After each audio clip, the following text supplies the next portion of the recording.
नमस्कार, अपना प्रदेश उत्तर प्रदेश उत्तराखंड देख रहे हैं आप। मैं हूं आपके साथ पूजा मोहन पांडे। बुलेटिन की शुरुआत करते हुए सबसे पहले आपको बता दें कि उत्तर प्रदेश की राजधानी लखनऊ में 3 दिवसीय दौरे पर आए प्रधानमंत्री नरेंद्र मोदी देश के आंतरिक सुरक्षा पर केंद्रित 56वीं अखिल भारतीय पुलिस महानिदेशक और महानिरीक्षक सम्मेलन में हिस्सा लेने के लिए पुलिस मुख्यालय पहुंचे हुए हैं। आपको बता दें कि डीजीपी कॉन्फ्रेंस देर शाम तक चलने वाली है। पीएम मोदी के अलावा गृह मंत्री और दोनों गृह राज्य मंत्री कॉन्फ्रेंस में मौजूद हैं। यूपी में पहली बार आयोजित हो रहे इस सम्मेलन में नक्सलवाद, आतंकवाद और माफिया जैसे तत्वों पर प्रभावी अंकुश लगाने के उपायों पर चर्चा हो रही है। प्रधानमंत्री नरेंद्र मोदी उत्तर प्रदेश पुलिस मुख्यालय में केंद्रीय गृह मंत्री अमित शाह और राष्ट्रीय सुरक्षा सलाहकार एनएसए अजीत डोभाल की मौजूदगी में आंतरिक सुरक्षा के खतरों से लेकर आतंकवाद पर अंकुश के मुद्दों पर विचार विमर्श कर रहे हैं। डीजीपी सम्मेलन में प्रधानमंत्री के सामने कई प्रस्तुतिकरण भी होंगे। इसमें राज्यों में आधुनिक पुलिसिंग के लिए उठाए गए कदमों की भी जानकारी दी जाएगी। तो वहीं शाम को 7 बजे प्रधानमंत्री अलग अलग सत्रों में हिस्सा लेंगे। तौकीर हमारे साथ में जुड़े हुए हैं ग्राउंड जीरो से लाइव। तौकीर, क्या कुछ खास है इस मीटिंग में? तमाम आंतरिक मसलों पर जो है कहीं ना कहीं विचार विमर्श चल रहा है। ऐसे में तमाम राज्यों के जो प्रतिनिधि हैं वो भी इस मीटिंग में मौजूद हैं। एनएसए खुद इस मीटिंग में मौजूद है। प्रधानमंत्री भी इसका हिस्सा बने हैं। उत्तर प्रदेश के लिए बड़ी बात भी है क्योंकि पहली बार ये मीटिंग हो रही है। जी बिल्कुल, ये कहीं ना कहीं बड़ी उपलब्धि मानी जा रही है क्योंकि उत्तर प्रदेश में ये पहली बार इस तरह की कॉन्फ्रेंस हो रही है। और सबसे खास बात है कि इस मीटिंग में गृह मंत्री अमित शाह भी मौजूद है और उसके अलावा एनएसए अजीत डोभाल भी हैं। कई बड़े मुद्दों पर बातचीत होनी है। पूरे देश के जो डीजीपी हैं, आईजी हैं, वो यहाँ पर मौजूद हैं और ये मंथन सुबह से ही जारी है कैसे आंतरिक सुरक्षा को और मजबूत किया जाए। तो फिलहाल 6 से 7 घंटे होने वाले हैं और इसके अलावा अभी 7 बजे तक ये मीटिंग चलेगी। और खास बात ये भी है कि प्रधानमंत्री नरेंद्र मोदी अलग अलग जो डीजीपी हैं अलग अलग राज्यों के, उनसे भी अलग अलग मिलेंगे, उनसे उनकी राज्यों की जो सुरक्षा है उसको लेकर चर्चा करेंगे। इसके साथ ही रात में डिनर भी इसी सिग्नेचर बिल्डिंग में भी होगा और सिग्नेचर बिल्डिंग में डिनर करने के बाद प्रधानमंत्री नरेंद्र मोदी राज्यपाल आवास पर जाएंगे। तो कहीं ना कहीं काफी महत्वपूर्ण मानी जा रही है क्योंकि लगातार 2 दिन से इस तरह का मंथन चल रहा है। डीजीपी पूरे हिंदुस्तान के लखनऊ में मौजूद है। सुरक्षा व्यवस्था के कड़े इंतजाम किए गए हैं, चाक चौबंद व्यवस्था की गई है, हर गली चौराहे पे पुलिस का पहरा है और इसके अलावा आम आदमी को सिग्नेचर बिल्डिंग के आसपास आने जाने से मना किया गया है। पुलिस मीडिया पर भी रोक लगाई गई है। तो कहीं ना कहीं ये एक संवेदनशील मामला भी है क्योंकि इस तरह की जब मीटिंग्स होती हैं तो उसको कवरेज के लिए भी ज्यादा मौका नहीं दिया जाता है। तो फिलहाल ये मीटिंग अभी जारी है और अभी कुछ घंटे और भी चलने वाली है। बिल्कुल, ये मीटिंग अभी जारी है, कुछ घंटे और चलने वाली है। लेकिन सबसे बड़ी बात ये है तौकीर, जिस पर हम चर्चा भी कर रहे हैं लगातार, उत्तर प्रदेश के हिस्से में पहली बार इतनी जिम्मेदारी का काम आया है। इतनी बड़ी मीटिंग हो रही है पहली बार जिससे देश की सुरक्षा जुड़ी हुई है, आंतरिक सुरक्षा का मसला जुड़ा हुआ है।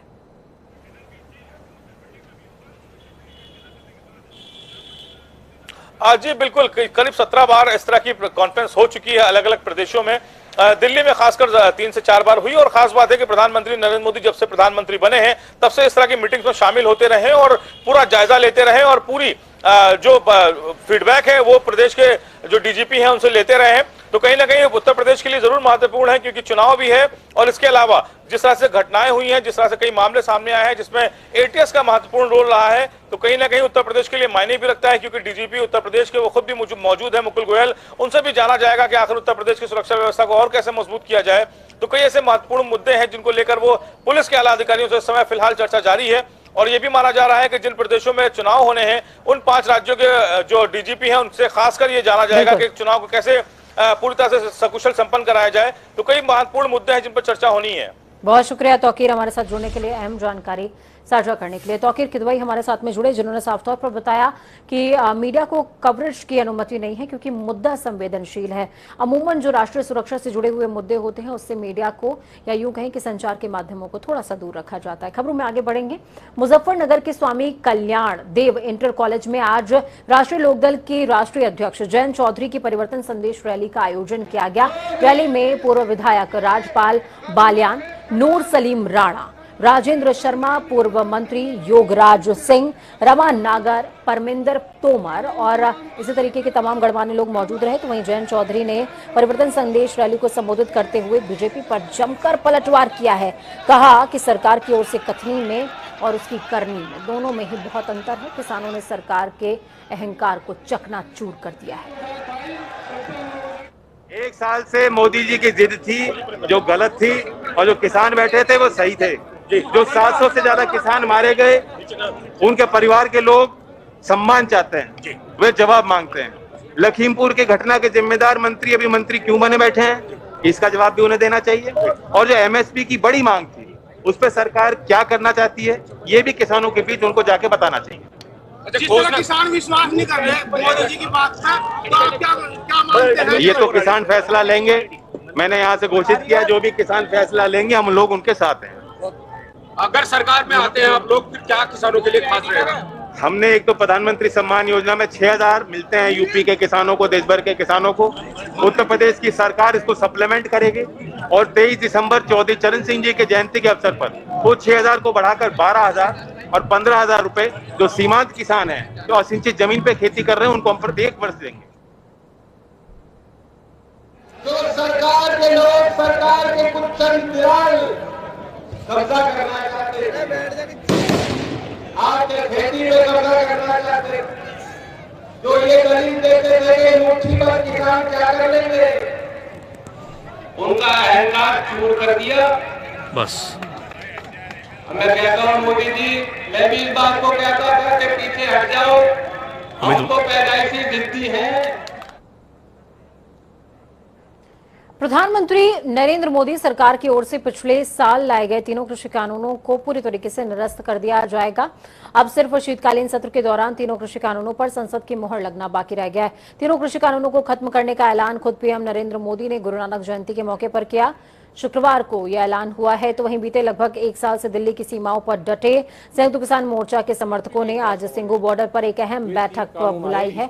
संयुक्त किसान मोर्चा ने साफ कहा कि जब तक संसद से ये कानून निरस्त नहीं हो जाते, तब तक धरना स्थलों से वो नहीं हटेंगे। बैठक में संयुक्त मोर्चा के 42 संगठनों में से 9 संगठन उपस्थित रहे।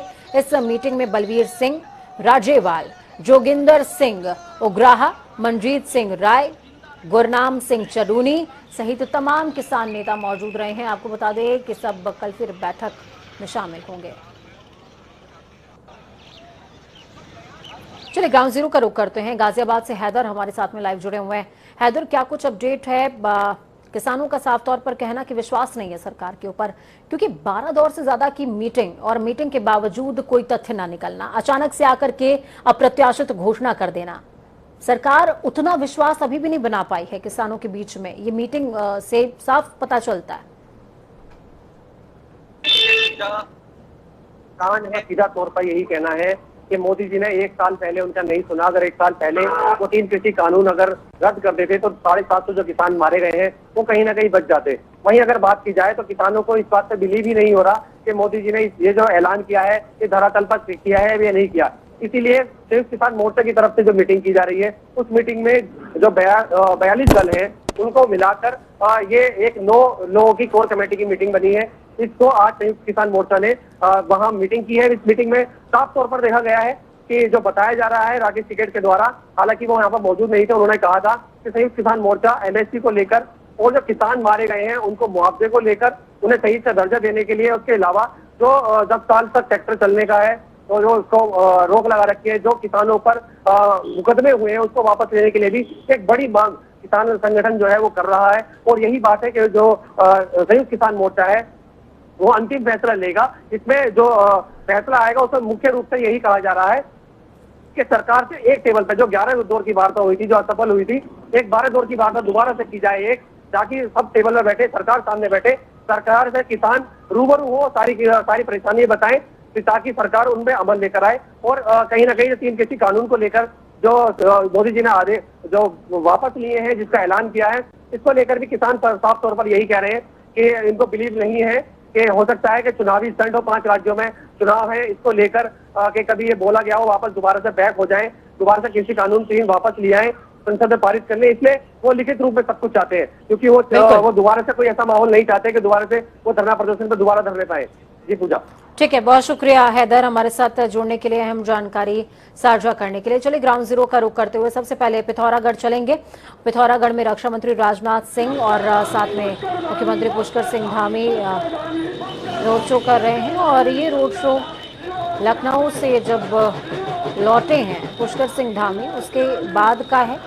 परिसंपत्तियों का जो विवाद था वो कहीं ना कहीं सुलझा और इस विवाद के सुलझने के बाद जिस तरीके की गतिविधियां देखने को मिली हैं उसके बाद पुष्कर सिंह धामी की काफ़ी सराहना भी हो रही है और उनके आगमन पर स्वागत का कार्यक्रम रखा गया है। यूपी दौरे के बाद सीएम धामी का स्वागत कार्यक्रम है और स्वागत कार्यक्रम में ही आप तमाम लोगों का, कार्यकर्ताओं का हुजूम देख पाएंगे। जिसम तो नजर जाएगी, आपको सिर्फ बीजेपी के भगवा झंडे और तमाम कार्यकर्ताओं का हुजूम नजर आएगा।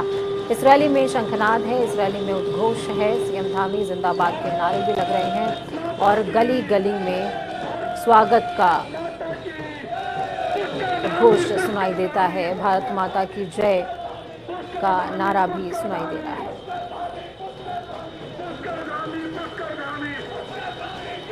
देखिए, बहुत स्लाइटली आप तमाम आवाजें सुन पाएंगे। पुष्कर धामी जिंदाबाद के नारे लग रहे हैं। 21 सालों से लंबित कुछ ऐसे मामले थे जो कि राज्य के गठन के साथ ही लगातार विवाद का विषय बने हुए थे। उन तमाम विषयों पर विराम लगाने का काम पुष्कर सिंह धामी ने किया और तस्वीर आप देख पाएंगे। पुष्कर सिंह धामी खुली जीप पर सवार, मदन कौशिक भी उनके साथ में हैं, प्रदेश अध्यक्ष और आगे कार्यकर्ताओं का हुजूम।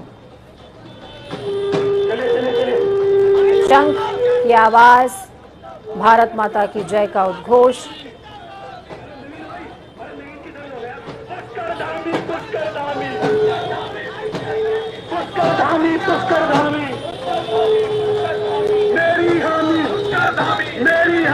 देखिए, यहां से एक नया स्लोगन भी चल पड़ा है, मेरी हामी पुष्कर धामी।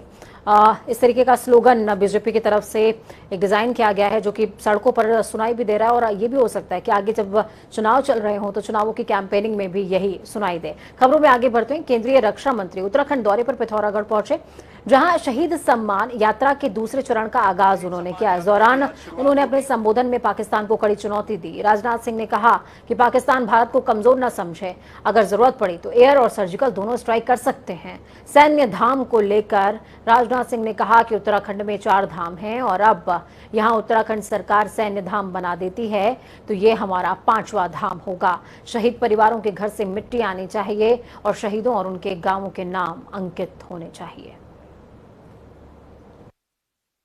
सभी अपनी इन वीरांगना माताओं बहनों के समक्ष अपना शीश झुकाकर उन्हें मैं प्रणाम करता हूं और जो हमारे शहीद हुए हैं उनकी स्मृति को भी मैं नमन करता हूं। हमारी सांस्कृतिक परंपरा है कि जो देश के लिए अपनी जिंदगी न्यौछावर करते हैं अथवा देश के लिए अपना सब कुछ दांव पर लगा देते हैं, उनको लोग देव तुल्य मानते हैं। हमारे यहां कहा भी गया है, जननी जन्मभूमिश्च स्वर्गादपि गरीयसी। जननी और जन्मभूमि दोनों स्वर्ग के समान होते हैं। इसलिए उस जन्मभूमि की रक्षा के लिए अपना सर्वस्व न्यौछावर कर देना यह कोई छोटी बात नहीं है। मैं उत्तराखंड राज्य के सभी लोगों के, सभी परिवारों के प्रति सम्मान की अभिव्यक्ति करना चाहता हूं, जिन परिवारों के लोगों ने भारत माता की मान सम्मान स्वाभिमान की रक्षा करने के लिए अपने प्राणों की आहुति दी है। उत्तराखंड का जहां तक प्रश्न है, यह देवभूमि भी है, तपोभूमि भी है, वीर भूमि भी है और मुझे बतलाया गया है कि यहां पर अब सैन्य धाम बनेगा। मैं जानता हूं कि यहां पर 4 धाम हैं, गंगोत्री धाम, यमुनोत्री धाम, केदार धाम और बद्री धाम। ये 4 धाम है और यदि उत्तराखंड सरकार यहां पर 4था धाम सैन्य धाम बना देती है तो मैं समझता हूं कि यह 5वां धाम होगा इस उत्तराखंड की धरती पर, बहनों भाइयों। और मैं मुख्यमंत्री जी से आग्रह करना चाहूंगा, गणेश जी को भी मैं कहना चाहता हूं, यह सैन्य धाम जो बनना चाहिए ऐसा वैसा सैन्य धाम नहीं बनना चाहिए, औपचारिकता पूरी नहीं की जानी चाहिए। जितने भी हमारे शहीद हुए हैं उन शहीद परिवारों से मिट्टी वहां आनी चाहिए और ठीक तरीके से कलश में उसकी वहां पर पूजा विधिवत की जानी चाहिए तब सैन्य धाम का निर्माण प्रारंभ होना चाहिए। और यह भी संकल्प होना चाहिए कि भविष्य में भी जो भी हमारे उत्तराखंड के बहादुर भारत भूमि की रक्षा करने के लिए अपनी शहादत देंगे, उन परिवारों की भी मिट्टी यहां आएगी और सैन्य धाम में ही वह स्थापित की जाएगी। यह भी संकल्प लेने की आवश्यकता है।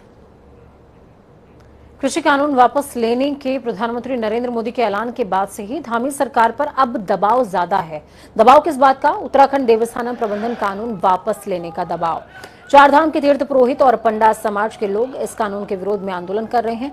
तो वहीं देवस्थानम बोर्ड को लेकर के एक बार फिर से आम आदमी पार्टी ने राज्य सरकार से बोर्ड को भंग करने की मांग की। आम आदमी पार्टी के आप प्रदेश प्रवक्ता संजय भट्ट ने कहा कि सरकार साफ करे कि उन्होंने देवस्थानम बोर्ड को भंग कर दिया है। सरकार देवस्थानम बोर्ड को लेकर तीर्थ पुरोहितों को गुमराह करने का काम कर रही है।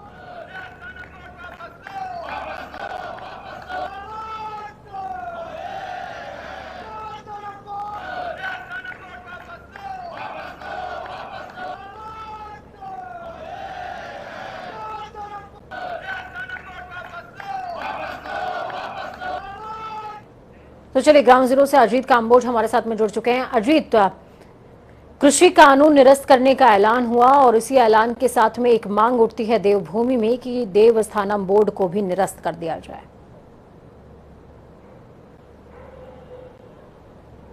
बिल्कुल पूजा, जिस तरह से बड़ा फैसला ये आया है, कृषि कानूनों को वापस लिया गया है, तो अब उत्तराखंड में भी जो चारधाम को लेकर देवस्थानम बोर्ड के खिलाफ एक आंदोलन जारी है, उसमें उम्मीदें जगी है कि आने वाले विधानसभा के शीतकालीन सत्र में राज्य सरकार देवस्थानम बोर्ड को वापस ले सकती है, भंग ले सकती है।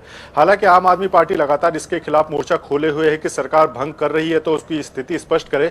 और चारधाम महापंचायत की अगर बात की जाए तो परसों यानी 22 नवंबर को एक बड़ी बैठक का आयोजन राजधानी देहरादून में किया जा रहा है, जिसमें चारों ही धामों से जुड़े हुए हकूकधारी शामिल होंगे।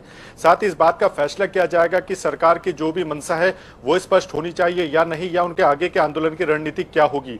हालांकि महापंचायत से जुड़े हुए लोगों ने स्पष्ट कर दिया है कि अब जो शीतकालीन प्रवास स्थल हैं, यमुनोत्री, गंगोत्री, केदारनाथ धाम और बद्रीनाथ धाम के, इन सभी के शीतकालीन प्रवासों पर आंदोलन को शुरू किया जाएगा, चाहे फिर वो आमरण अनशन हो या फिर किसी भी तरह से आंदोलन को आगे बढ़ाया जाएगा, क्योंकि सरकार की बातों से वो अपने आप को जोड़ते हुए नजर नहीं आ रहे हैं। चारों ही धामों से जुड़े हुए जो लोग हैं, हकूकधारी हैं, वो साफ तौर पर स्पष्ट चाहते हैं सरकार देवस्थानम को जो बोर्ड है उसको भंग करे, अन्यथा वो अमला जो अपना अगला कदम होगा उसको आगे करने का काम करेंगे। और साथ ही जो आमरण अनशन है वो किस स्थान पर होगा, कैसे होगा, इसकी भी परसों जो बैठक होने जा रही है इसमें दिशा और दशा तय की जाएगी। ठीक है, बहुत शुक्रिया अजीत हमारे साथ जुड़ने के लिए, अहम जानकारी ग्राउंड जीरो से साझा करने के लिए। तो दबाव बहुत ज्यादा है धामी सरकार के ऊपर इस समय। हालांकि इस समय आगमन का स्वागत चल रहा है रैली के जरिए, लेकिन ये आगमन और ये स्वागत, इसके बाद का सफर आसान नहीं होने वाला। खबरों में आगे बढ़ेंगे। यूपी उत्तराखंड की परिसंपत्ति विभाग जहां एक और राज्य सरकार अपनी पीठ पर थपथपा रही है, तो वहीं सभी विवादों को सुलझाने का वादा भी कर रही है। दूसरी ओर कांग्रेस पर संपत्ति विवाद को लेकर सरकार पर निशाना भी कांग्रेस की ओर से साधा जा रहा है। पूर्व मुख्यमंत्री हरीश रावत ने कहा कि हमारी सरकार के समय जो समस्या रही उसी तरीके से उस समस्या का समाधान किया गया, लेकिन हमारी सरकार के समय जमरानी पर सहमति बनी, साथ ही कई नहरें वापस आईं और सिंचाई विभाग के भवन वापस आए, लेकिन धामी सरकार ने अपने कर्तव्यों और अधिकारों को सरेंडर कर दिया। दूसरी तरफ धामी सीएम योगी के साथ हुई बैठक और परिसंपत्ति विवाद मसले पर सफल परिणाम की बात कर रहे हैं। जो हमारे लंबित प्रकरण थे दोनों राज्यों की परिसंपत्तियों के बंटवारे के, आज जो हमारी बैठक हुई है उस बैठक में सभी मामलों में सहमति बन गई है, सारे मामले निस्तारित हो गए हैं। और जो कोर्ट में, जो माननीय न्यायालयों में जो मामले चल रहे हैं दोनों राज्यों के, वो इस पर भी सहमति बनी है कि दोनों राज्य उसको वापस ले लेंगे। समय में कुछ नहरें वापस आई, कुछ सिंचाई विभाग के भवन वापस आए, कुछ पैसा और रूल्स इत्यादि का जो विवाद था वो वापस आया, लेकिन जो छूट गए, जो चीजें थी, तो उनमें हमने अपने अधिकार को बनाए रखा, हमने उस अधिकार को कभी छोड़ा नहीं। आज ये कहा गया है कि अंतिम रूप से समझौता हो गया है, मामला निपटा लिया गया है। ये सब इस कारण जो है आज हमको डर यह है कि हमारी, जैसा हमने अपने तथ्यपूर्ण तरीके से आपको आंकड़ों के साथ बताया कि हमारे कतिपय अधिकारियों को उत्तर प्रदेश को सरेंडर कर दिया गया है और हमसे कहा जा रहा है कि अंतिम रूप से हमने 21 साल के विवाद को सुलझा दिया। तो विषय जो बताया जा रहा है उसमें बहुत घालमेल है, ये भी आरोप लग रहे हैं। वक्त छोटे से ब्रेक के उस पार खबरों का सफर लगातार जारी है। बने रहिए जनता टीवी के साथ, क्योंकि हमें आपकी ताकत, अपना और अपनों का बहुत ज्यादा ख्याल रखें। नमस्कार।